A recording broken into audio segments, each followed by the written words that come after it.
Jadi Bunda yang dirahmati Allah, ini beberapa gambaran betapa kemudian di dalam Al-Quranul Karim self-sugesti itu ternyata terus dimunculkan dalam banyak surat, banyak ayat.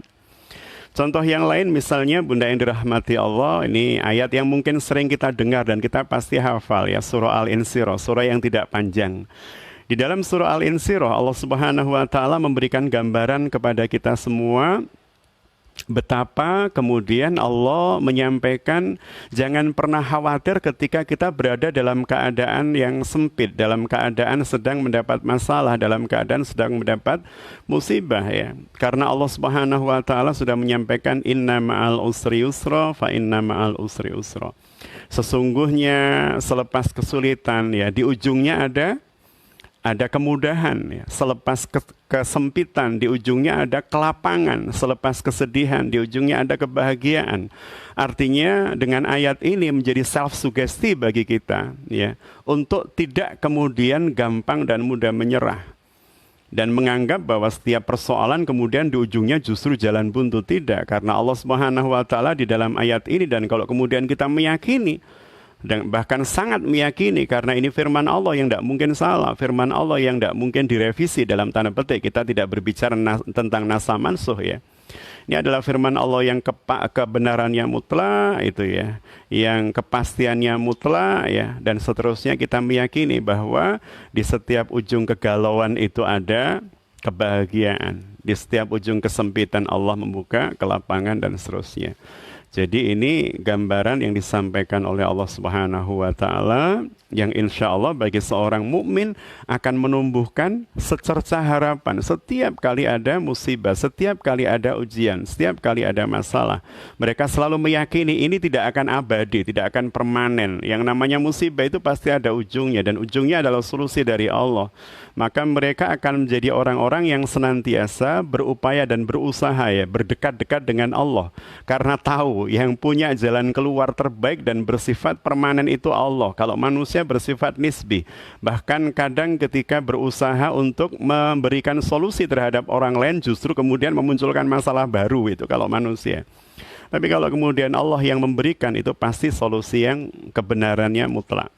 Jadi Bunda Ayah yang dirahmati Allah, ini beberapa ayat yang kemudian harusnya membangun sugesti positif di dalam diri kita ya, ketika berhadapan dengan keadaan dan situasi apapun, untuk kemudian tidak gampang terpuruk lama, tapi kemudian ketika terpuruk atau jatuh, kita kemudian dengan sigap akan bangkit kembali. Itu yang kesekian, itu ayat kesekian. Pada ayat berikutnya Allah Subhanahu wa taala menyampaikan kepada kita semua, innallaha la yughayyiru, dalam surah Ar-Ra'd ya, a'udzubillahi minasyaitonirrajim, innallaha la yughayyiru ma biqaumin hatta yughayyiru ma bi anfusihim. Ini adalah kalimat sugesti yang luar biasa dari Allah Subhanahu wa taala yang bisa kita suarakan, kita sampaikan ya di dalam hati kita melalui self talk ya. Kadang kalau kita pas diem gitu, seakan-akan ada suara yang ngomong ya di dalam pikiran kita, dalam kepala kita, atau mungkin di dada kita. Kalau di dada lebih tepatnya disebut sebagai was-was ya, atau kalau dalam pikiran biasanya disebut dengan self talk. Jadi kadang kemudian ada ucapan-ucapan tertentu, baik dia mendorong atau menegasi apa yang sedang kita pikirkan. Maka kalau kemudian kita masukkan kalimat-kalimat indah dari Allah ya di dalam pikiran kita, maka yang muncul adalah positif self-talk. Jadi positif self-talk ya, tiba-tiba kemudian muncul kalimat yang mendorong kita melakukan kebaikan. Contoh sederhana begini, kita memahami ayat Allah Subhanahu wa taala di dalam surah Zalzalah ya, wa may ya'mal misqala dzarratin khairan yara wa may ya'mal misqala dzarratin syarran yara. Kita meyakini bahwa setiap kebaikan akan dibalas dan setiap keburukan akan dibalas oleh Allah, sekecil apapun, bahkan sebiji zarah.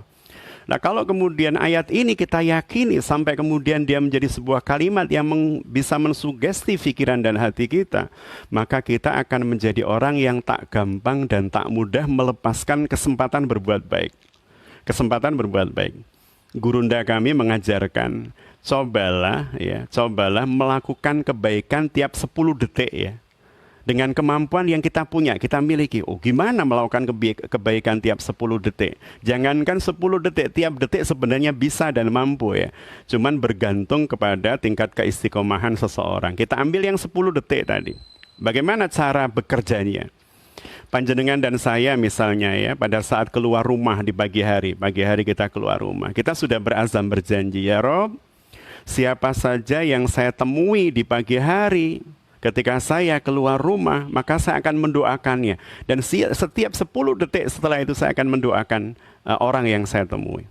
Panjenengan keluar bertemu dengan tetangga mungkin yang akan berangkat ke kantor, maka kemudian kita mendoakan, ya Allah, semoga sahabat saya itu, tetangga saya itu bisa bekerja dengan baik, bisa optimal bekerja, senantiasa dalam keadaan sehat, ya, sakinah mawaddah warahmah keluarganya. Jadi setiap 10 detik kemudian kita tuntun ya lidah kita atau hati kita untuk kemudian melepaskan hal positif kepada lingkungan, kepada tetangga, siapapun yang kita lihat. Kok kemudian di jalan kita melihat seorang penjual atau pedagang bakso yang sedang mendorong rombongnya, maka kemudian muncul di dalam hati kita, ya Allah, mudahkan, lapangkan rezeki buat beliau. Kenapa? Karena kita meyakini sekedar mendoakan orang meskipun dia tidak tahu, maka Allah kemudian akan mencatat melalui malaikatnya sebagai sebuah kebaikan. Dan tadi sudah dijanjikan oleh Allah Subhanahu wa taala, setiap kebaikan meskipun sebesar zarah itu akan mendapatkan balasan.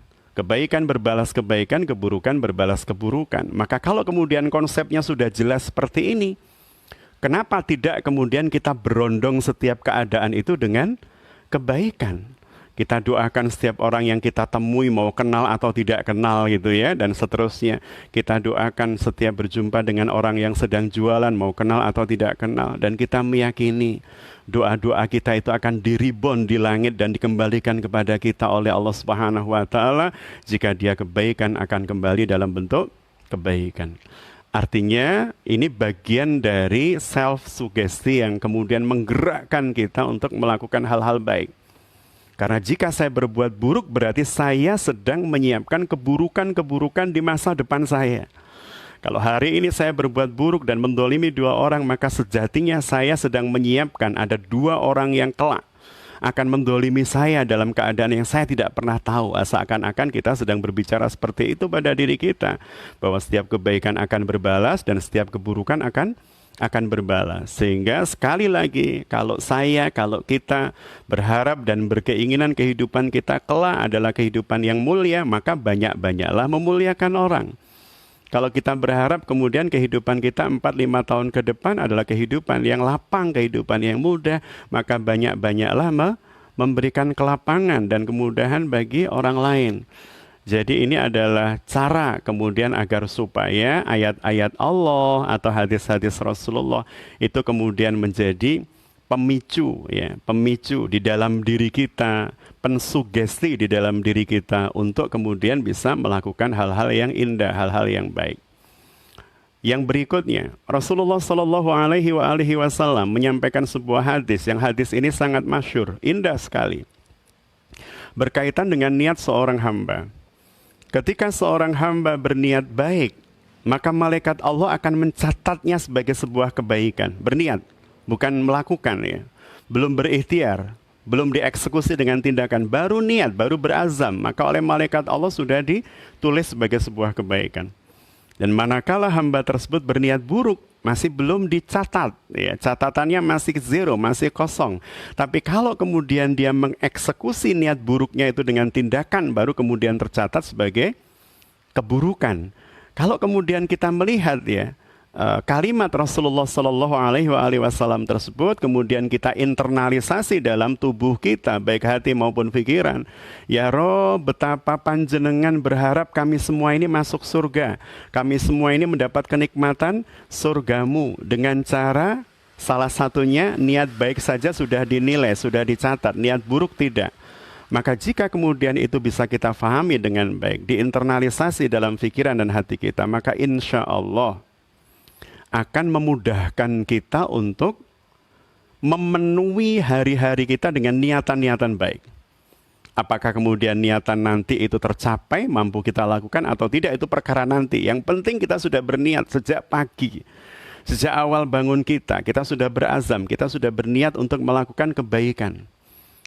Toh ketika kemudian ya, pada saat kemudian siang hari, katakan saya berniat untuk sholat duha, ya Allah insya Allah hari ini saya akan mengawali sholat duha secara kontinu, ajak istimror ya, istiqomah.